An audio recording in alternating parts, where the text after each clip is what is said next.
Just want to say thank you to anybody and everybody that came here tonight and put that stadium into a level that I've never seen before.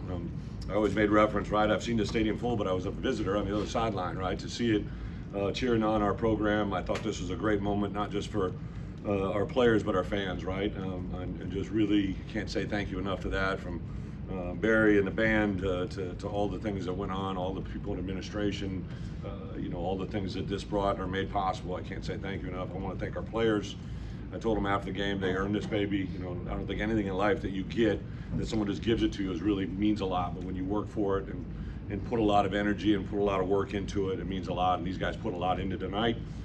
Give a lot of credit to Aaron Henry, our defensive staff. I couldn't be happier that they took an offense that I know is very dynamic, led the country in a lot of different categories last year, a very dynamic player, and made some halftime adjustments, had some game plan decisions that worked pretty well. I thought Miles Scott and Xavier Scott, the new Scott law firm, or whatever we want to call them, right, was very productive, opportunistic, very, very intelligent, very impressive guys. I thought our offense was opportunistic. Obviously, some things we're going to have to clean up, but Luke and the connection that he has with Pat Bryant and Zachary is very, very real, very fun to watch, and really, really proud of Zachary. Obviously, had to fumble early and to respond the way he did, and then also had the false start, and he just said, "Coach, on me," and he took responsibility and made a couple huge plays.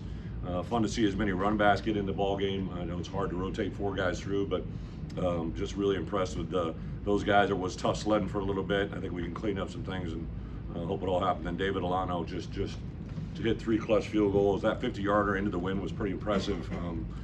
Just really thought a lot of team effort. We talked about this game playing complementary football and setting a standard for that, and tonight was a good example. Going down to that last drive to get the field goal, which means it was a quattro for them the entire time, so we knew they had 4 downs but had no timeouts. If we tackled the ball in bounds, pretty much won the game. And then even that last play execution to get the pressure on them and knock the ball loose, that seemed like that last play that lasted how long, it seemed like an eternity watching it. But when that ball came out, it was pure euphoric moment. So really, really excited. With that, open it up. Coach, what did you see from Luke Altmaier's play, especially on the 2 second-half scoring drives where they just kind of took the ball out of the hands of Kansas on those 2 drives? Yeah, Luke has just really, since January to where we are today, just his composure, his understanding. I think, as a quarterback, you have confidence, but when you see players have confidence in you, that's when you truly get something clicking. And I think our guys have a lot of confidence in Luke. I know Barry and that staff does.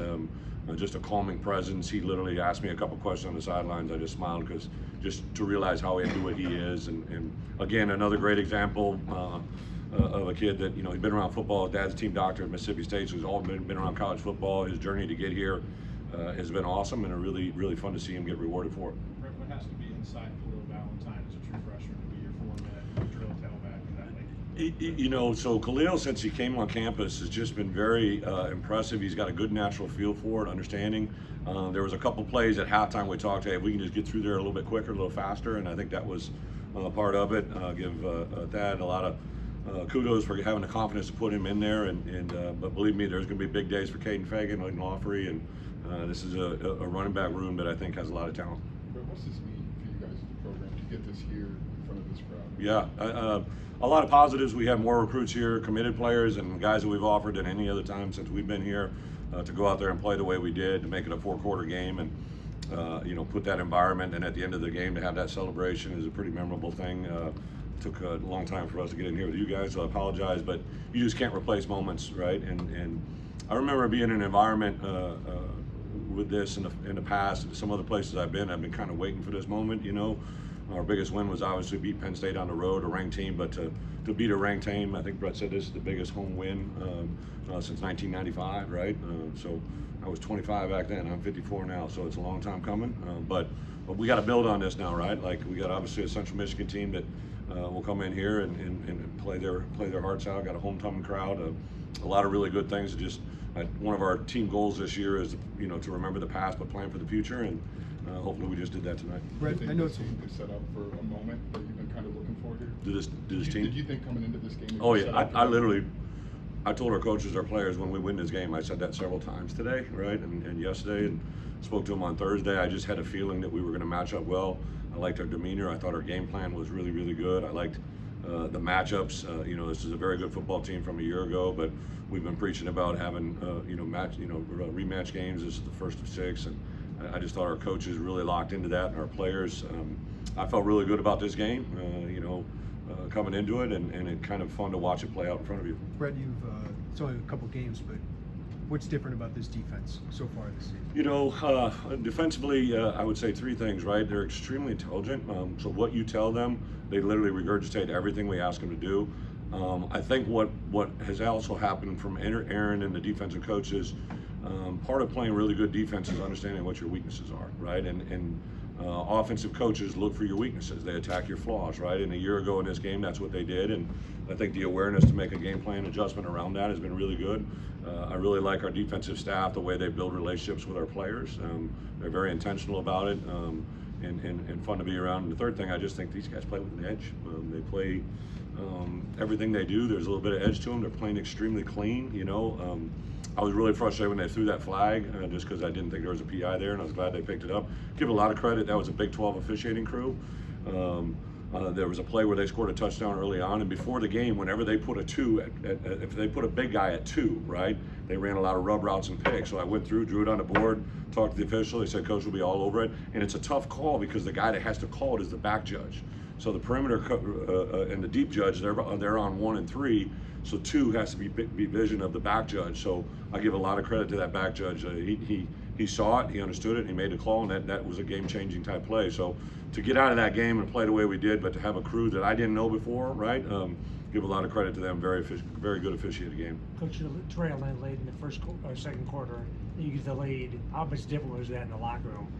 Getting the lead before the game started. Come again? I don't want you to repeat it, but I think I have to. How much did it help to go at halftime over the lead?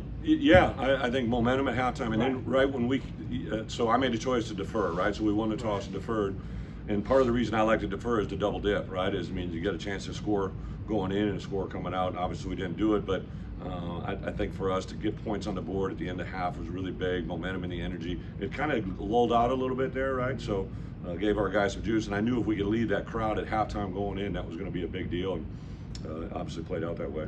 Jakari Franklin, obviously very talented guy. Is he kind of guy do you dial up plays for him, or does it just turn out that way? Barry and Zakari have been together for a long time, right? They've got a lot of history. I think when you know a player and understand him, Zakari's been really fun for me as a head coach, just because I've only been around him a short time. And Barry said something to me in recruiting. He said, Coach, he's going to need us just as much as we need him, or he's going to need us just as much as we need him, right? We knew we wanted one more perimeter receiver, and thought he was going to fill the bill there, but I understand now after being around him, I think he's only going to begin to get better. He's understanding how we do things here, and put himself in a position not only to help us this year, but also in the future. Aaron, defense player from all camp, talk to us about turnovers. How it's a big emphasis in the offseason. What in your experience doing this has led to teams being able to turn? Basically taking advantage of opportunities. We have this little phrase called CTOTTY, catch the ones they throw you, and you're going to get some batted balls and the ball's up in the air, but when they throw one to you, you got to catch it, and our guys have been pretty good, right? I think the opportunistic play by Xavier to make the pin and pull, he just reads it, he saw it, and he made one break, and there was no hesitation. A lot of times defensive players in those moments, if you have a slight hesitation, you won't make the play. So I think a lot of confidence and faith, but also just schematically, I think there's some really good things that they're doing that made those chances come. Bret, you mentioned recruiting.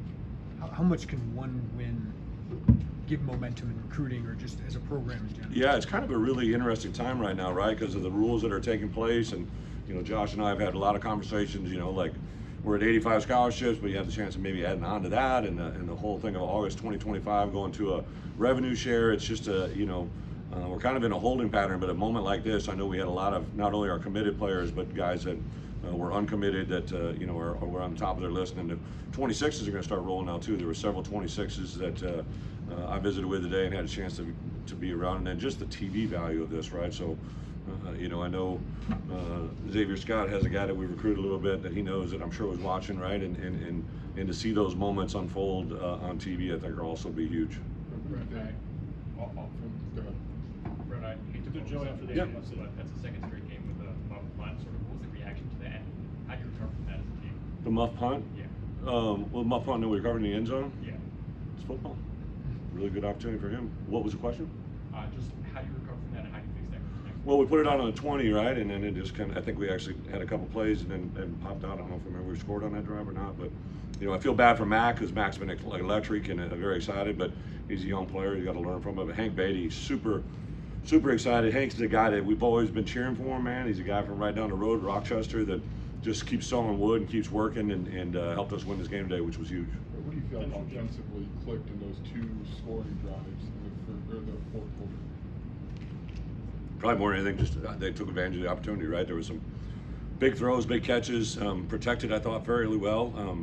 I know Luke got hit a little bit, but overall, I thought the execution of some of those deep routes were really, really good. And Luke's probably, in my opinion, that's probably the biggest part of his game that's picked up, is we threw a lot of deep balls last year, but we didn't connect on them. But our batting percentage of some of those deep balls is pretty good. Thank you, guys. Thank you.